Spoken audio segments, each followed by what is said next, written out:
it kind of like runs long and then it starts. So, hey, everybody, welcome. Zach Martin here. Kids Deserve Dads. The Non-Custodials live today with Alicia and our good friend Josh Jaros from Tejas. Say hi, everybody. Tejas. Hello. I don't know. Oh, Lord.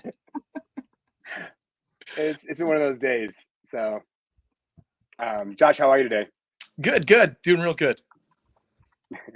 Sorry, that was a horrible introduction. Mark Ludwig said yesterday that you are top 10. Well, I don't know if you heard that. You are a top 10 shared parenting advocate in the United States. So that was a bit of embellishment, but I like Mark. Mark's a good guy there. He's done so much for our movement, and really honestly, he's kind of my little bit of my mentor, especially getting involved politically and trying to move some of these equal parenting bills in Texas and move things forward. And just that guy's a wealth of knowledge. Like, I can't say enough good things about Mark. He's probably embarrassed right now, but so embarrassed right now. We would not be near where we are in Texas, and we've got a long ways to go. I mean, I know other states have passed bills and stuff, but without Mark's influence and without his direction and just the tips that he has, he's done a lot for us down here. Yeah, we're blessed to have a guy like him and guys like you. I mean, just so many people that are just so committed to doing this work. Even after you have a really good experience with your kid's mom and stuff, and you guys have your kids at a great relationship that you've negotiated yourselves. And you still continue to keep working and fighting to help more families and more kids not have the same stuff. So I think that's one of the best things about this movement is the commitment level and guys like you who have that kind of commitment. So thank you. And Mark, we love. Yeah. So, well, tell us about it. So let's just start with what you guys got done in Texas last year. You guys got some stuff done in Texas last year. Yeah, there was a couple bills there. There was one bill there that Robert Garza actually had done, and that is a bill. He called it the time taken back bill, and that's if there's false allegations. Say if someone does, he calls it I think holiday hostage or something. Especially, wow. a lot of custodial parents will throw this thing at and try to steal the parents' time during the kids' time during the holidays, and so they'll make a false accusation, file something in family court, and here most likely dad's going to pick up his kids and finds out no, there's an emergency order, you can't pick up your kids, and so this bill that Robert worked on, and you did a fantastic job of it. And real thank you out to Senator Angela Paxton that really spearheaded that and got it moving. And then David Cook picked it up in the House of Representatives. They worked on that bill and they got it passed through. And so if there's a situation like that and you lose time, you'll get like time made back up the next time after it makes its way through the court and they find out, hey, this was just a tactic used. Because now until this point, parents would do that and, dad would never get his time back with the kids. He missed it. And then, of course, next Christmas, again, is going to be mom's Christmas time probably. So you're missing out on memories. And this is a way, it's not perfect, but it helps the kids be able to make up those memories with dad. So that was. Is that only in situations like you just said with the, a protective order or something like that? Or is that anytime? There was only for holidays or?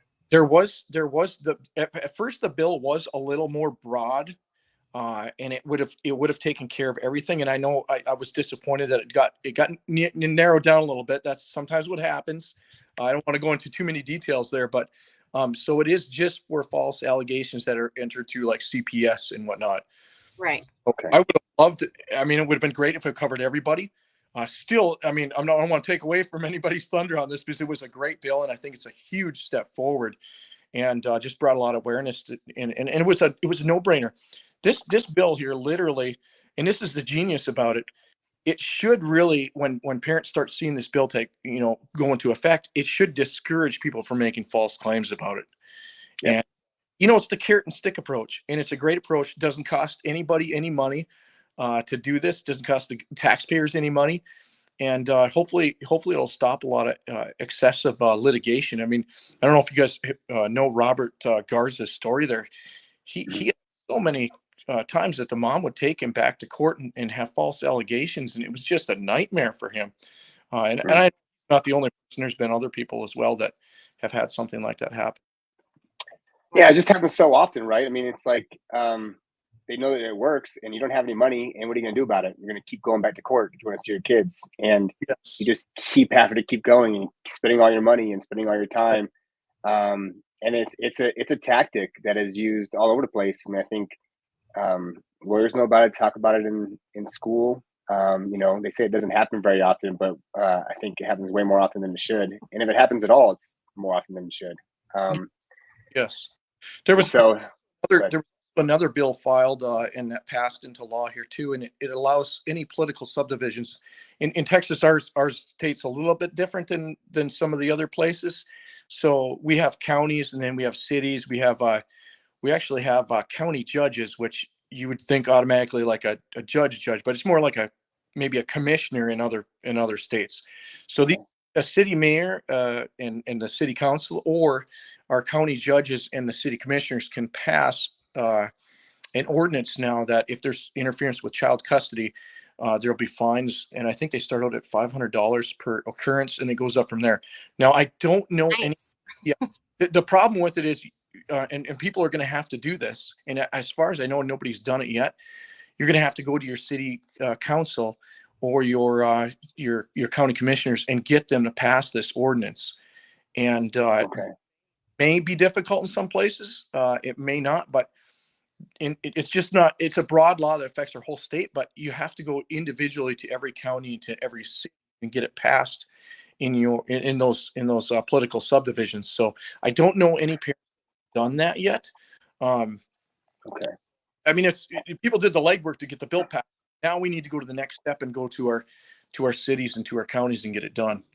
Yeah, it's kind of a funky way to go about doing it. Might just make a state statute and level across the board. But hey, sometimes starting at the lower level, it's easier. Sometimes parents tried to pass a bill, and here's the problem. And the problem is that right now on the books we have what's called 25.03. There's a bunch of groups in Texas. A lot of people have liked that particular law. The problem is it's not favorable with the legislators, and the reason for it is people don't want to put a mom in jail. And which is kind of ironic, probably, with our conversation later tonight, right?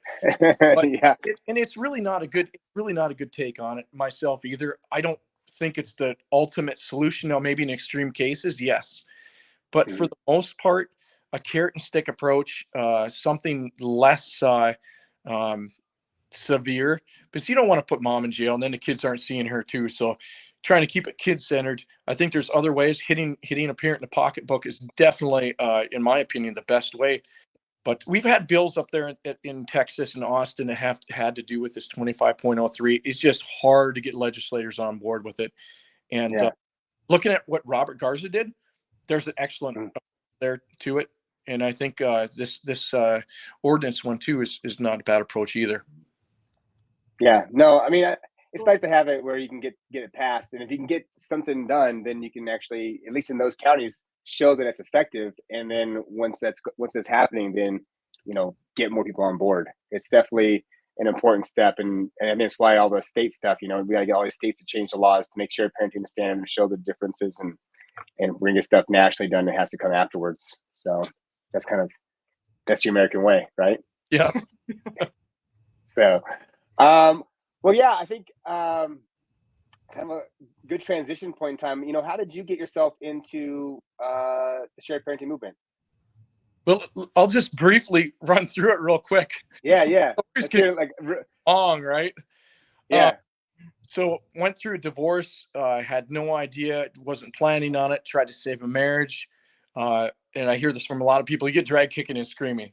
So went through the divorce, and I came out with minimal time with my kids. In fact, I started out with standard possession. And then when my youngest son, Elijah, turned 4, then we went to, but really just baffled at how I could be so cut out of my kids' lives like that. And just, I don't know, the system was very abusive. It cost me a lot just to get that. And I wanted more time. And I could see just from my observation, it didn't make any, the whole system doesn't make any sense. Like there's two of you. Why are we burdening? And their mom was doing a lot of the legwork and stuff. And it just didn't make any sense.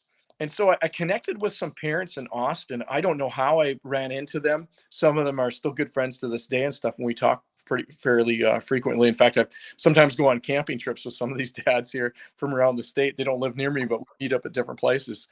And went to Austin, found out a little bit about equal parenting, did a little research, and the whole thing seems like a no-brainer. And I'm like, why do we have the current system right now? Why hasn't it been changed?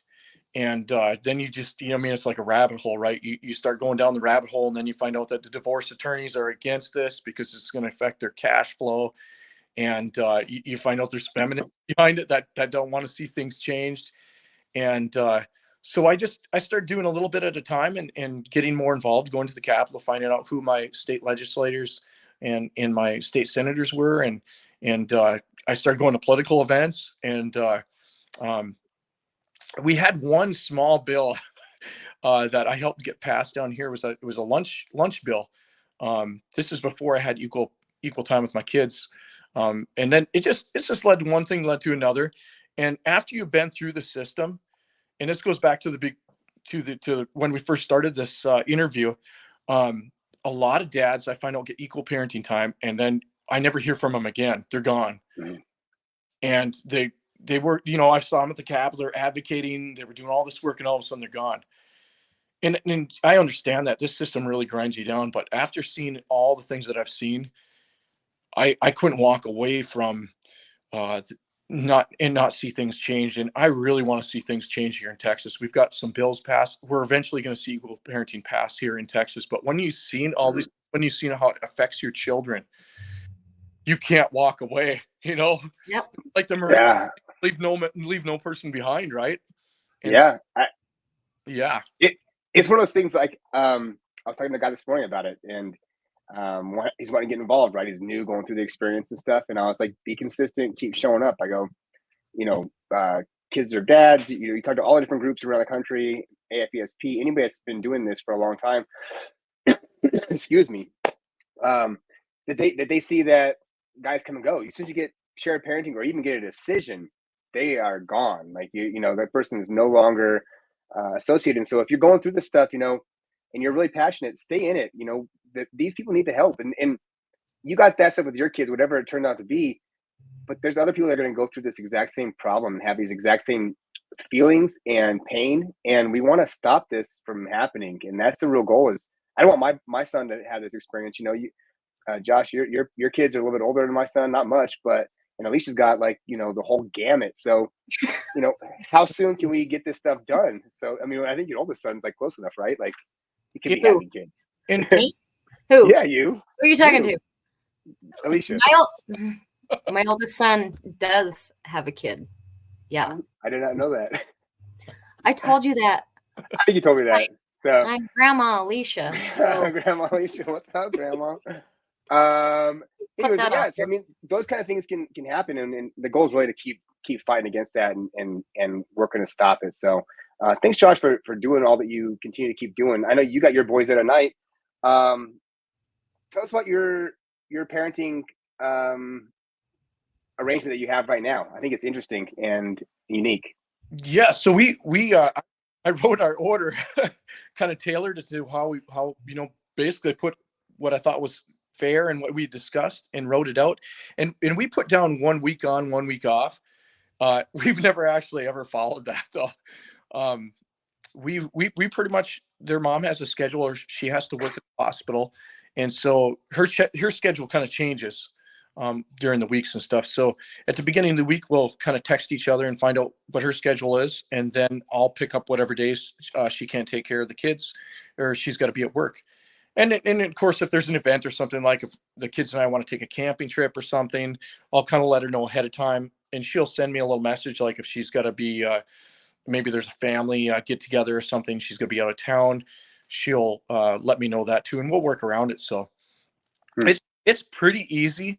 I think for both of us, we both enjoy. I can say I honestly enjoy having her helping out. Um, and working through this, through the times with the kids. Before, it was so lopsided, and now every listen, when you're there by yourself, every parent needs a break.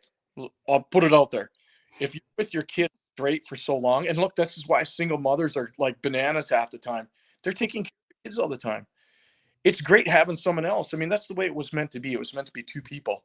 And So so Josh, yeah. sorry, I don't want to cut you off, but I was just going to ask if there was a catalyst to you guys changing everything. I was just curious about that. Question.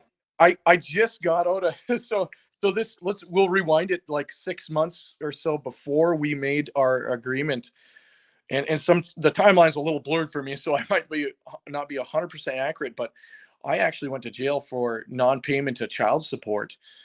Before this, I was in jail for 6 months, and there's probably some stuff I don't know even that went on with that whole situation. um, I had zero money left. My last my last payment on rent, I think I had $800 in the bank. I had to make enough to pay off that month's rent, and the Attorney General's office took everything out of my bank account. And my parents were able to help make that rent payment, but I had nothing left at that particular point. And so I ended up in jail, zero money. I had friends and family that kind of helped me out a little bit from time to time, but it just got to a point where there was nothing left at the end of every month. And so I went to jail. They threw me in without an attorney. I asked for an attorney, which again is one of our fundamental liberties. We're supposed to have an attorney. Never gave me Yeah. before the case, before we even had the trial, and I represented myself. They had two people in there ready to arrest me. I mean, they already decided what they were going to do with me before I went into the courtroom. Yeah. I've been asked. I was actually asked by some of the aides in the legislators' offices if they thought this had anything to do with my advocating for equal parenting. And Hmm. look, there's been several fathers in the state of Texas who have been working on equal parenting that it's hard for me not to, like, I can't definitively say, but when you have so many things happen to those fathers, we start to wonder, is there somebody else? And I was specifically asked if the lobbyist had anything to do with me going into Hmm. jail. I again, I don't have any definitive proofs, but when there's so many circumstances that have happened to so many fathers across Texas, I Yeah. got this might have been a little bit political. Yeah, that So lady knows a bunch of people, and she's not yeah, very well liked. She's not very nice. yeah.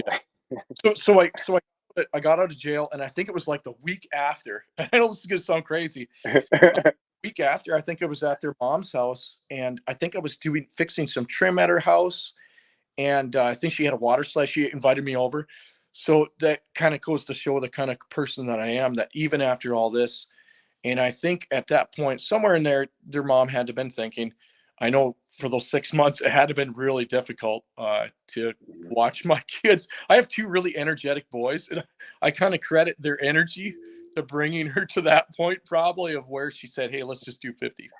right. But He was in jail, and don't yeah, follow Josh's strategy of getting 50-50. I don't recommend that to anybody. Disclaimer. no, But look, whatever you can do to stay out of jail, you definitely want to do that.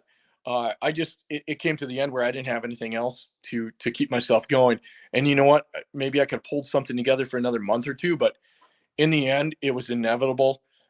This judge that did throw me in, she actually resigned from her job. There was she had some other issues with some other cases that she had too, but there was no reason to throw me in jail. I didn't have the money. My bank account was empty.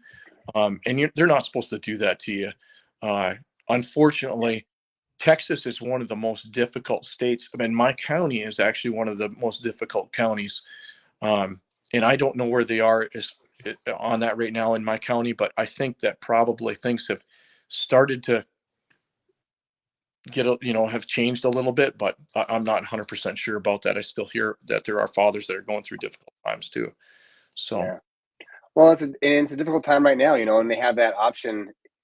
It's so it's so random, right? I mean, they ask you that question about the legislators. They ask you that question about, is this political? Are you getting thrown in jail? And they throw all kinds of people in jail, and they don't hold people accountable for some things. They hold people accountable for other things.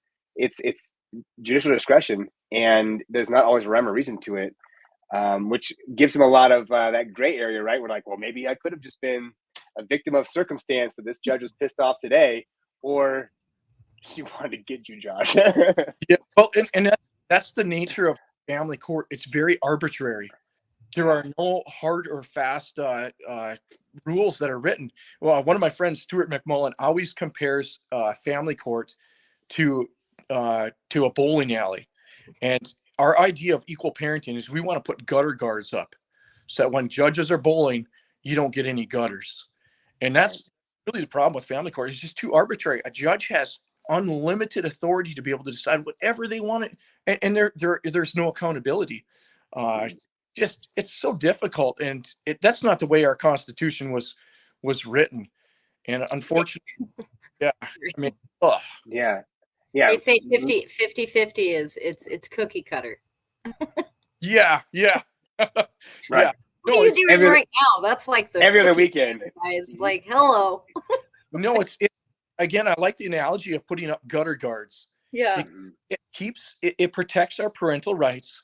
It protects our children's rights. I mean, there are fundamental liberties involved with a relationship with a child and a parent. I mean, freedom of speech, freedom of religion, freedom to gather. There's so much that goes along with that. These are huge things. We haven't really had any cases here too. I mean, we know the ones in the Supreme Court, right, in Granville, the ruling there that had to do with grandparents and whatnot, and we hear all these, but we haven't had anybody in Texas that I have seen that has brought a case. We're hoping for that. I've actually had a talk with a father about a month ago about possibly pursuing a case on that. It might help us get 50-50 in Texas a little quicker if they did challenge the law a little bit more. So. Well, it's hard. You got to get lawyers willing to do it. You got to have someone who has money to afford to do something like that, and you got to have a case that even fits into an area where you have the opportunity to do that. And so, I mean, it's like a needle in a haystack. People talk about that like it's such an easy thing to do. We'll just go in and appeal it and get it overturned, and you're like, oh, it's just appeal. If it was that easy, yeah. You got to have a reason to appeal, and everything has to fall into place, and you got to have somebody who can afford it or a lawyer who's willing to take it on for free. And there's a lot of variables that really come into play, and you don't get to do it for forever. You can't wait 15 years to make money again and then go do it. Yes, for sure. So yeah, it's a wild thing. I really hope that person is able to do that, and they push that through. So good luck with working with that guy to make that happen. I'd like to hear when you had to go to jail. You didn't think you were going to go to jail until you walked into that room, right? I mean, I was prepared for anything, but I mean, I had hoped that I would not have gone to jail. I mean, I really don't know. I mean, anything's possible. Yeah. How did it feel when you were gone for that amount of time from your kids and stuff? You've been with your boys the whole time. How was that? It was really difficult. Fortunately, I was able to call and talk to the kids. She let me kids and talk to them, and it was tough, but I called and talked to them. It was difficult. I mean, you make the best of it, the best way that you can. I'm a positive person. So while I was there, I was just thinking about time, of getting out and whatnot. The hardest time I can say though was during Halloween. We had there was visitor times. I think were on Friday and Saturday. And that Halloween kids came in, and I was over visiting with somebody, and I saw people with kids in there wearing Halloween costumes, and that kind of wrecked me that night. Yeah. Of course, missing Christmas and everything else, was difficult. Yeah, it was tough. Yeah, that sounds. From anybody's point of view, and I'm not trying to trash anybody at all, but I cannot imagine being that person in that position that has to tell their kids, yeah, dad's in jail because he didn't pay me money. Like, kids know what jail is. You know what I mean? Mm-hmm. And you're telling the story, and so I'm thinking about the conversation, and I'm thinking about the consequences as a parent. I cannot imagine being in that position, and you cannot justify that. You can't explain that to a child. No, you can't. In those situations, they know. They have to know something. You know what I mean? Kids here, they understand way more than we know. And it's just sad. It's absolutely sad. I think that's the catalyst for why I do have 50-50 right now. I think it ate her up seeing the kids like that. I mean, I haven't had a conversation with her about it, to say, hey, what led you to do a 50-50? I mean, I can kind of see from my side, and I think that was a really difficult time. I mean, the kids were torn up about it. I mean, and they've told me that they went to bed crying that they missed me. I mean, if you were in that house and you were hearing that, how would you react? I mean, right. Yeah. So definitely something horrible to me, going to jail, but in the end, it led to 50. Would I do it again? I wouldn't want to go to jail to get 50-50, but I don't know. Maybe I would. Exactly. I will say this you're now, fired. the level of stress that melts away. I mean, I know what it's like to live under the parenting laws that we have and have to go through the custody schedules, to go to pickups and stuff and have that uncomfortable feeling where you're there and there's a tense moment, and then to make sure you get back in time because you don't want to have the other person say, oh, you're 5 minutes late or whatnot. And just all the tension that's involved in these custody exchanges. It's horrible. It's awful. And then you're paying child support and keeping up with that too. Man, I'm living the dream right now. And I know there's a lot of, no, seriously, there's people that are going to like to have what I got right now. And I'm thankful that my ex came to that decision. I saw some other fathers around me get equal parenting, and I thought, oh, it's never going to happen to me. And then I went to jail. They came out and I forgave her for all that. And we moved on and stuff. And now the kids are doing so much better under that. They're so much happier with the equal custody schedule. And I'm not saying, look, it's not roses all the time.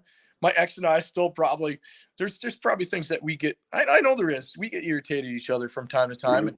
And there's different issues that we still have to deal with and stuff, with relationships. But this is so much better. It's so much better. I would never want to go back to the old system again of people just, and I talk to fathers and I can identify now that I've been through it. I'm like, yeah, I remember that. I remember those situations. But yeah, so much better. It's amazing. Yeah, dude, having shared time. I don't have shared time exactly, but I get to see my son every day. She drops him off to me in the morning to take him to school, and then I take him to school, and I have an hour or so with him in the morning time, hour and a half. So we get to get ready and do all that kind of fun stuff. And I gotta give him a pep talk every day. We jam out to some good tunes. Centuries was on my top list from Apple Music. It said I listened to that like 800 minutes of Centuries this year. So, but that I get him after school every day, 2:30 to 5 o'clock every day. I get to pick him up, and we get to spend this time. And it's so important to have that consistent time. I mean, I put a post yesterday about how kids get that adrenaline rush from their dads. That dads play with kids differently than moms do, and that having an opportunity to have that rough and tumble and that aggressive energy expenditure play, and then cuddle up on the couch and get some hugs and stuff. Like, both those things are so valuable and so important, and kids need them. And I can see a big difference. Unfortunately, it's when I go to school and stuff. We were playing football today after school. He wants to get out there, and we play football. And so we're out there, 35 degrees outside today, tossing my 6-year-old footballs, running pass patterns, and there's a bunch of kids that come over and want to come on and play with us and stuff. And he he wants to play at the school because he wants his kids to watch him, but he also doesn't want them to take over any time. But there's a lot of kids that don't have dads, and they are like drawn to come, like, oh my god, I want to play with this guy too, and Yeah. and you can see the difference in kids that have dads and kids that don't have dads, or that don't have both their parents. I think the same thing with moms. Probably you can see a difference in a kid that didn't have a mom, but you can tell a huge difference in kids that don't have dads. So when I was in jail locked up, I tried to do a little research of my own, because I'm in this situation and I like to try to put a positive spin on it. If you got to make lemonade. So I spoke to people to find out a little bit why they were in jail and stuff. There was 30 people in my tank when it was completely full, I believe it was. And anyways, the people that I got to talk to, out of the first 30 people I talked to, 27 of them grew up without a father. 27, 30. And I didn't keep track after that. That was a big thing for me. And a lot of the drug use that we see too, fatherless homes. And there's a reason for that. Like you said, kids interact differently with fathers. You get that sense of approval and of worth from your father. And if you're getting that, you don't feel like you're good enough. You're going to try to do something to try to find that missing hole in your life. This is really interesting. And this kind of this is a little story. Like shortly after we had equal parenting, the kids and I were driving down the road. I can remember where we were. We were driving Chick-fil-A out in towards Montgomery, Texas. And for some reason, the kids brought up me going to jail and stuff. We were talking about how we like 50-50. And I told the kids, I said, well, you guys realized even early on, you knew that I loved you and wanted to spend time with you. And my oldest son was like, yeah, Dad, I knew you loved me. I knew you wanted to spend more time with me. But my youngest son, Elijah, said, well, Dad, I wasn't 100% sure. I wasn't really sure if you really loved us because you didn't spend very much time with us. Listening to him articulate that, kids, and I always say this with equal parenting, kids spell love Time. That is so important. And if my son is interpreting a lack of time as dad doesn't love him, just think of all the kids around the United States right now that are going to go home to a house without a dad. They're going to wonder if their dad loves them or not. And that's why I'm still working on this to try to get equal parenting done in Texas here, because for any child to think that in his mind, think that's why these kids are on drugs. That's why these kids are doing poorly in school. That's why these kids are getting, these young girls are getting pregnant, because they don't know that their dad loves them. And I'll tell you that thing, whatever I think about that, that's why I'm still in this fight here. We got to make this change for kids. It's so important that kids go home at nighttime, whether it's mom's or dad's house, and realize my dad loves me, my mom loves me. That's what equal parenting is all about. Yeah, buddy. Yeah, 100%, man. Love the passion too. Like you can just see it in your face and feel it. I feel it in my heart, even though I'm sick right now. You got to change it, right? There's so many kids out there. It is for the kids and their kids, because this is our legacy and what we have. Yeah. And what we're doing a disservice. We're hurting our kids for all the wrong reasons, when there's a way to make it better. Here's another observation that I've noticed, going from unequal parenting time to equal parenting time. The kids always wanted to come over to my house all the time. They're like, yeah, we miss dad. We can't, we did fun stuff. We did a lot of camping. We did all sorts of stuff together. But one thing that I noticed, and you don't notice these things until you've been on both sides of the fence. They would never say, oh man, we can't wait to go back to mom's. We miss mom. I don't know that I heard my kids say, I miss my mom, until we went to equal parenting time. And what that tells me is, kids, it's like a tank. You have kids have like a mom tank and a dad tank. And with parenting time, one of those tanks is going to be empty. But when you go to equal parenting time, you start seeing these little nuances where all of a sudden kids are like, yeah, I miss mom. I spent all week with dad, or I spent 3 or 4 days. I'd like to see mom. I never saw that on the other side. So all these things, kind of unique observations that I've been having. I think everybody has those observations too. If you are blessed enough to get the experience of going from one to the other. I completely agree with you, and I think it's amazing. It's a beautiful observation, and it's just true. It's just true. Yeah. Just like the jail stats match real life stats. I mean, it's just the truth. And thank you for bringing all that up. It's a good listen. This is a good issue for people to get involved with. You know, I obviously advocate on other political issues. I'm a Republican. We go to the state convention. There's several fathers. We've all gotten really involved with it. This is an issue here, though, that I can put my heart and soul into it. And we are in the right side of this. Like, there's a lot of issues where people are there's a little bit, there may be some gray edges around it, right? This is a clear-cut issue right here. We're talking about civil liberties. We're talking about First Amendment issues. We're talking about what's best for kids. There are very few issues that you can jump on board and say, man, I want to see this through. And you know what? We might not see all of the reward from this, but being on the right side and advocating for this issue here is there's a lot of purpose behind it. And so, man, I hope we get more dads across our country advocating, jumping in, going to their state legislators, talking about it. If I was going to say, if there was one thing out of this whole interview tonight, I would want parents to find out who their state legislators are. I can't tell you the number of parents that I talk to that are having issues with custody and whatnot, don't know their state legislators. We need to get involved. That's how we make change happen. Get involved. Man, I will say this. The last time I was in Austin, this last session, and we talked to a bunch of legislators that had signed on to our equal parenting bill, the number of times that I heard legislators, when I asked them, I said, well, why did you sign on? Is this an issue in their district? They told me, we've been receiving phone calls from around our district. We've heard from a lot of parents. This session was the first session I've heard that. I've never heard that. A lot of people unfamiliar with the issue. So for parents, keep calling, keep writing emails, and calling your legislators. It does make a difference when you go to these offices.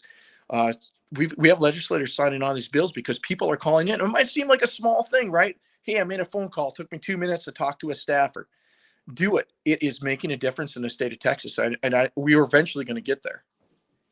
Absolutely. Yeah, I think it's one of those things that great information. We've been working on stuff in Wyoming, and that is so impactful. We've been putting a group together in Wyoming, Alicia and I have, and we're trying to get together people from across the whole entire state.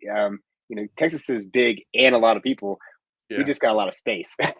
So keeping all them, and you've been in Wyoming, so, getting out by Wham Sutter in that area, it's hard to go and see other people in different parts, and so you need to have Wham Sutter. Well, I'm not from Wyoming originally. Maybe so it's not Wham Sutter. I call it Wham Sutter. Wham Sutter. Yeah, it's not Wham Sutter. It's Wham Sutter. There's like 0 people from that town anyway, so who knows? Podunk town. But getting everybody organized in all those different areas and stuff, and getting them to call their legislators, because you can't, Alicia being in Casper can't go and talk to everybody around the whole entire state, but getting people from Rock Springs, from Evanston, who are going through the experience, who have a story to tell and are committed to saying that story and communicating it is so important, and just going there and talking to that person gives them one more person they can put their eyes on and see and feel that energy. Like when you were talking about that, with that passion about saving kids, that when you go there and you're talking about your kids and you're hurting, that gives that legislator one more person to say, wow, like this is a real thing. Like that person has real pain, and we could make this change and it wouldn't cause that person pain, who's my constituent, and going there and talking to them gives a huge benefit. Whether you go to the Capitol and do the legwork, and do the cool pictures and publishings and stuff, or really working with the legislators on a day-to-day basis during session, you can make a difference by being present and showing up. And the more you can show up, the better. Even if it's just a phone call. No, listen, a lot of this, it takes everybody. Like there is in every state, I think there's like a small group of people that go to the Capitol. It might be anywhere from 5 to 20 people. In every state, we've got these groups, right? That have Yeah. been, people have done things. But it also, when we go there, having people call in and stuff makes a huge difference. Like, and I know that not every person can go and go to the Capitol. Not every person has the ability to go to political meetings during the week in their counties and whatnot. Anything you can do is great. I mean, we not be able to do that. So we have the small groups of people that are going to the Capitol and maybe pulling some of the strings, but we need the greater surrounding community. We have we've got like thousands of fathers across our country. If everybody does a little bit, it will create a lot. And I was reminded of that when I heard all these legislators say, "Oh yeah, we have somebody in our district. We have some people in our district this is an issue with them." That opens up the door. That does more than we can. We don't know all these legislators. We're not in all of their districts. So when we show up, we're just like a lobbyist showing up. But if they have constituents, those are the people that they listen to. Right. Yeah, we are like lobbyists when we show up. I mean, we basically do the exact same thing lobbyists do. We're just not getting paid for it. Yeah, and they have Maybe a big, they have a big force. Like, the lawyers and stuff, the trial lawyers, the family law groups and stuff that are in Texas. They got tons of money, guarantee it, and they're throwing it around. And the only thing we have is the numbers. We have the people. We have the dads. We have the kids who are going through these experiences. The moms who are having this done to them, and their families being drugged through this system without any control. And that's the opportunity you have to go make a difference. And going there, the more you can go there, the more people that can go there and talk to them, the more they see it. They see 5 people walk into their office, and then Josh comes up and talks about the story. He's like, "Wow, I just had a conversation with somebody last week, or a month ago, and I've heard about this over and over again." And it's not just Josh and the 5 other guys that show up there, or 20 people that go there, but it's their people, their constituents. And that's such a huge point to be active and impactful in your community and stay involved, because this is an involvement issue. And lack of involvement was got us here. And what we need to do is get more involved so we can get us out of this spot. And on top of that, just like Josh was saying, I mean, there's so many people that they finally win the war. Something happens. There's, like I said, there's always a catalyst. It's not like, in my opinion, parents that prefer the standard visitation schedule, there's something that happens that gets them to change their mind. And it's something serious. Maybe, just like somebody was saying in the comments, it's guilt. Maybe it's something else happens that, the tables could turn, that kind of thing. But there's the people that supposedly, the majority of people that work their differences out prior and don't ever go to court and work out an order all by themselves. And it's all 50-50 and, rainbows and butterflies from the beginning. But then there's, like I said, the individuals that prefer that standard visitation schedule for whatever it is. And there's always a catalyst in changing that. Mm-hmm. They don't just decide one day, oh, this isn't working out great for the kids. It's affecting my kids. I don't like what it's doing to my children. I don't think usually it's ever that generally, but there's a catalyst all the time. Yeah.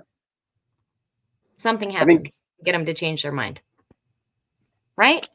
Yeah. I think time helps people, right? Time makes a big difference. Having more of that time. Sometimes it's time. Sometimes it's time. Sometimes it's, how you show up, when you're going through the custody battle and stuff, well, then it's a fight, right? And you're already not getting along, and they don't like that. You don't like that person. That person doesn't like you.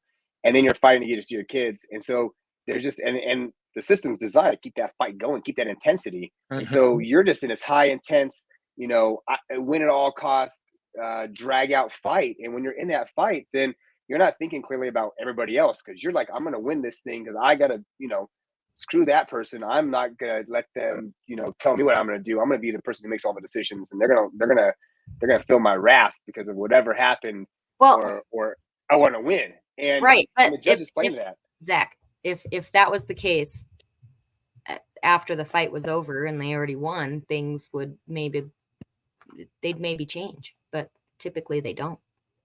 Yeah. I think that they'll just keep with that stuff. What do you think, Josh? I don't know.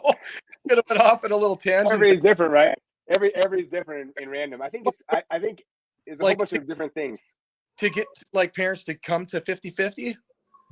Well, yeah, there usually is a catalyst, but I think, and so I tried to be nice and stuff, and me too. I felt like some of the people that I know kind of tried to de-escalate the situation, and that's really hard to do. To try to come to a point, and I tried to be nice. There's always, I mean, I wasn't perfect in it. I mean, there's a couple things I did that probably I know upset her really badly. I probably laughed about it. I thought it was funny, right? But probably.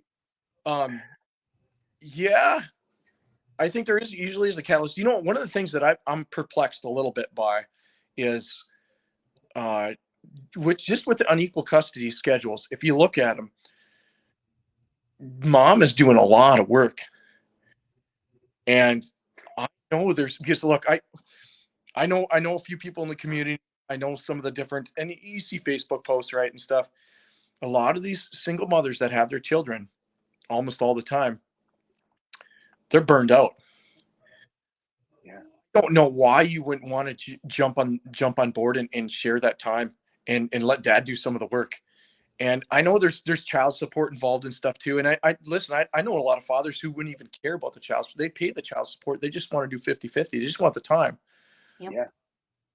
I don't know why moms went because they're burned out. You look, when the first day of school comes across, what are moms doing? Moms are out with their friends at the golf club getting mimosas. Y'all know it.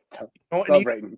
You've seen these videos of moms laughing and waving to their kids to get on the bus, right? Yeah. They're burned out. And we know from studies that moms that have primary custody cannot be there physically, emotionally present with their children.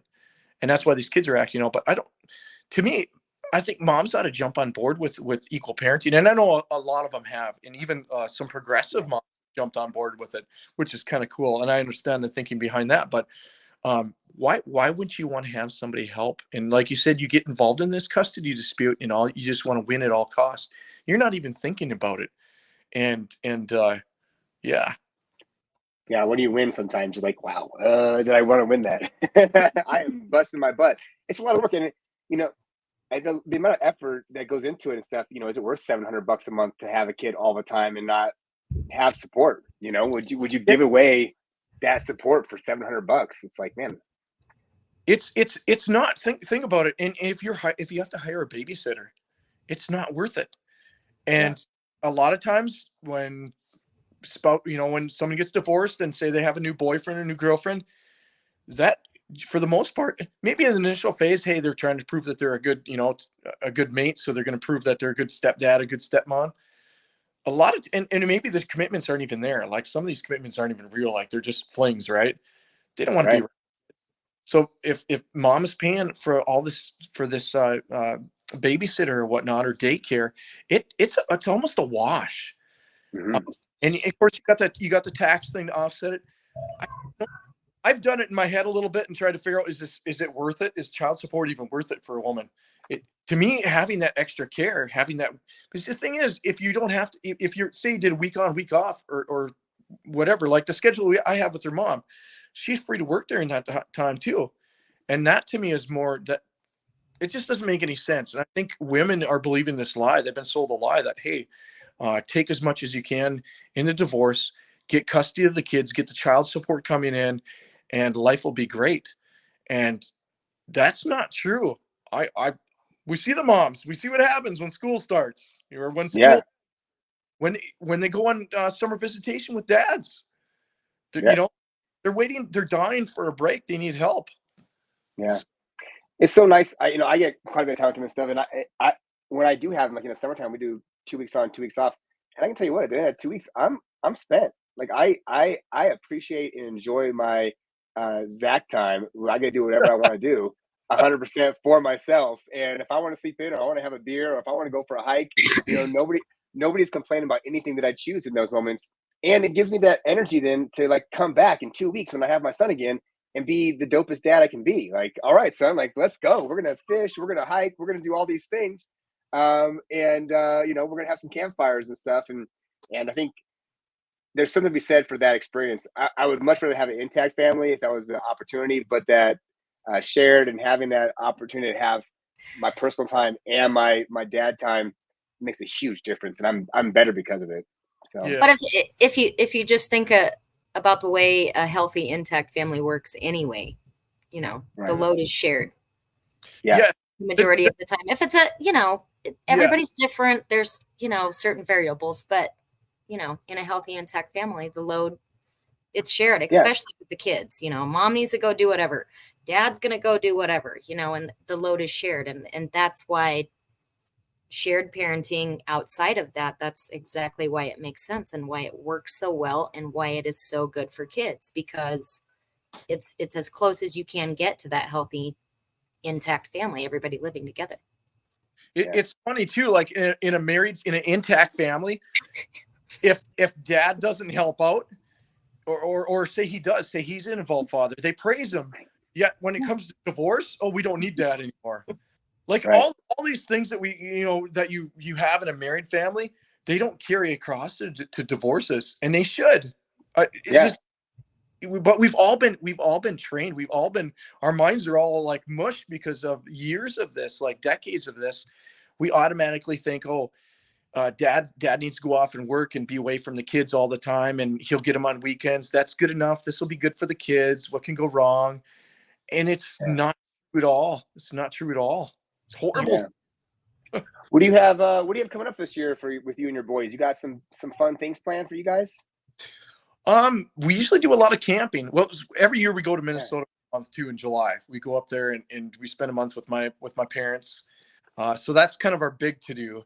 But during the year, we just got back from Thanksgiving. We went and saw their cousins, went and did some things at some state parks and whatnot. And we're usually doing something about every weekend. We plan things. We do a lot of camping trips. That's about what we do. Kids love to go camp.